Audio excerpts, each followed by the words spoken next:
Did you know the fastest way to change your reality is not what you think it is? It's not outside of yourself. It's not working more. It's not doing more. You know what it is? It's looking inside of yourself. It's looking at yourself and knowing that you are the mirror for your reality. You know, we co-create this entire reality that we have. You and I share one for this whole entire collective that we're in, right? But you have your own subset of a reality. You have your own bubble that you live with, that you co-create in, that you work with God. And the fastest way to see change come up in your life, I feel like you're longing for this right now. Like I'm kind of doing this because like that's the whole collective right now. It's almost like if, you know, God was a genie, then this is what the 1,000,001 wishes would be right now. It's like, this is what we're really craving, is this shift, this change. And my dear, you're already up leveling. Like you are already jumping timelines. You already have crossed the timeline, whether you see it, whether you don't. And the special part about this is that you doing that has already created these ripples in your life. That you doing that has already started these changes and already had this like domino effect for you. But you may not see this already. You may not see this yet. And I think a lot of you are stuck in having this hope, holding on to this hope of wanting to see it outside first. Like it's almost like we condition ourselves to, let me know if this resonates, like put a green heart in the comments if this resonates. But we've conditioned ourselves to think that change is something we see. To think that something that happens outside of us is something that we'll internalize and create for inside of us. Like, if anything, your reality starts in here.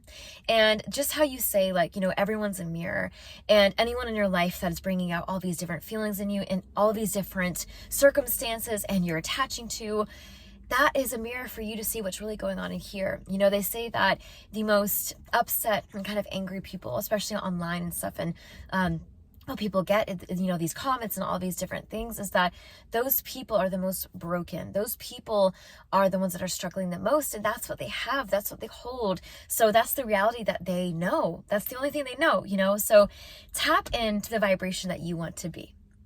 I'm getting tap in to this version of yourself that has already made it. It's already there, but has a little bit of doubt and not much faith that your reality outside of you is matching that.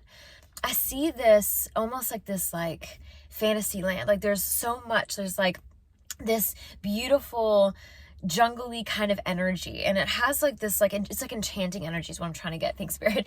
It's like this enchantment that you have around you. It's almost like miracles and magic and energy and abundance and all the things that you really desire and you really want is here for you right here. And you're not tapping into all of the layers of you that make that happen, that let that come back alive, that let that come into color in your life. I feel like you're looking through these like tinted glasses, almost like them seeing this like black and white vision of, if you don't think, if you don't see what you want, if you don't see exactly what it is in your reality that's tangible, that's really what you've been wanting, then it's not here. If you don't see the exact, you know, characteristics, color codes, like it's almost like you're holding on to this vision that you become so attached to that you're missing out on everything that has formulated around it. God doesn't give us what we want. God gives us what we need.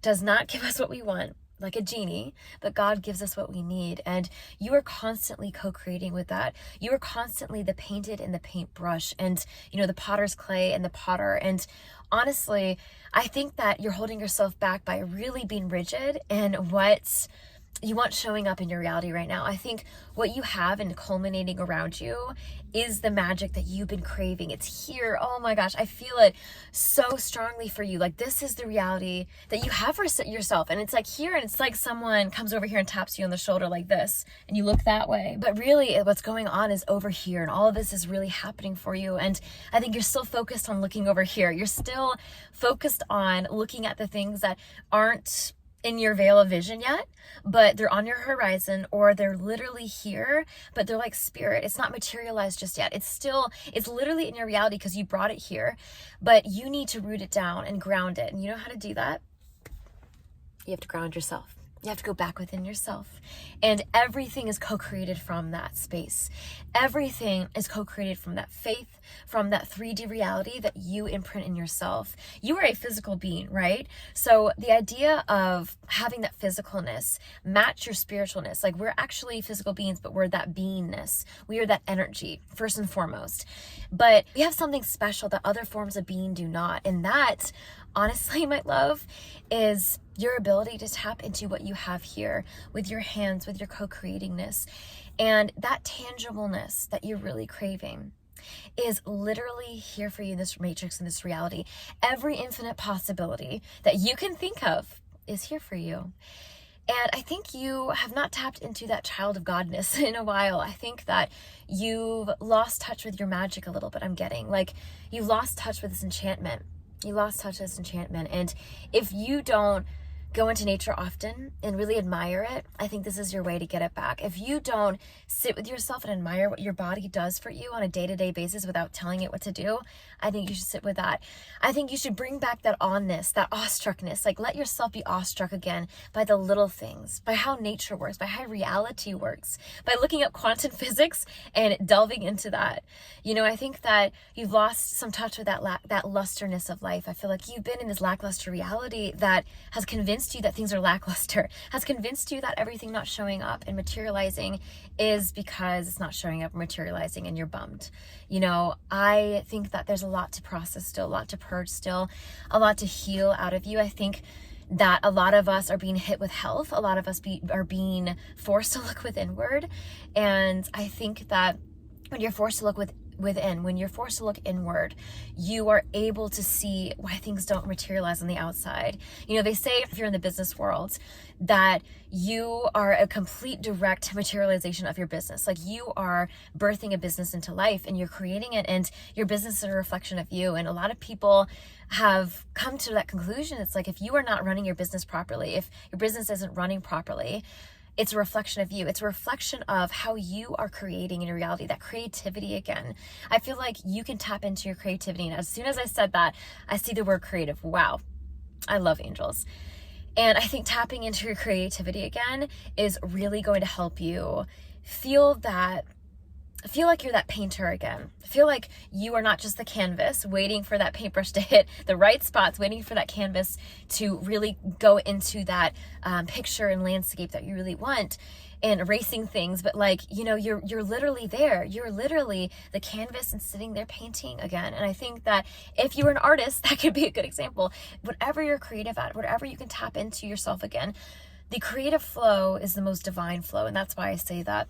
And I think that can really help you tap into that. You don't have to be an artist. You don't have to be someone who's a writer or anything like that. But if you really are a journaler and you really want to get back into journaling, I think that could help you too. I think just coming back into grounding in your physical form again can help you ground everything in your physical form again. You've already jumped that timeline, my love. You are already here. You made it. It's just a matter of having everything kind of purge and formulate. It's almost like, I don't know how this comes into my mind, these things sometimes, but it's like having an entire ant colony and someone stepping in it, you know, stepping in an ant mound. And you see everyone starts scattering, like all the little ants start skittering away, and they're kind of dazed. They're looking for what kind of hit it. You know, I feel like you've had that boulder hit you the past few months and the past few weeks. I feel like days, honestly. I feel like it's like a daily thing. You keep getting this boulder to hit you. And the boulder's not there anymore. It's actually the crater that you're left with, that wound. And I think that the field is so strongly for you, a really, really, really strong subset of you watching this, that this crater is still affecting you. And you feel like there's this barren terrain still that you're holding on to.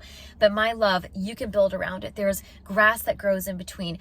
There's life and light that comes through that again. There's microorganisms that are forming. Like, everything is still, there's life that's still within those spots with you that feel barren, that feel desolate, that places in your life that feel desolate, the places in your life that don't feel fruitful and full of that essence that you really want, full of that fullness that you really desire. And I'm getting just like those ants, like wait for yourself to like almost get through that daze again. Like, I feel like you've been hit with a huge meteorite, honestly. And it's been a lot. So just like come down, ground yourself again. Ground yourself in that crater space and start creating that life again. Start holding yourself into this and holding yourself accountable, and you will start to see how that materializes again. You'll start to see the 3D come into form. You will.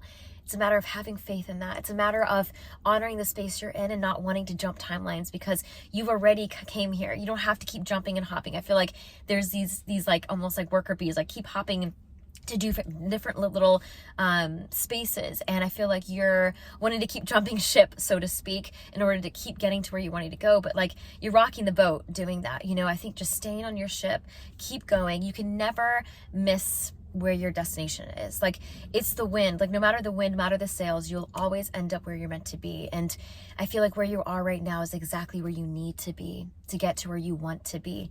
And ironically, I think when you really sit with that, you'll see exactly why you're here right now, and you'll actually start to appreciate where you are. And that's where everything starts to happen. That's where literally everything starts to come into form and solidify in the way that you really wanted, like that crystalline self. So you got this. Hold on.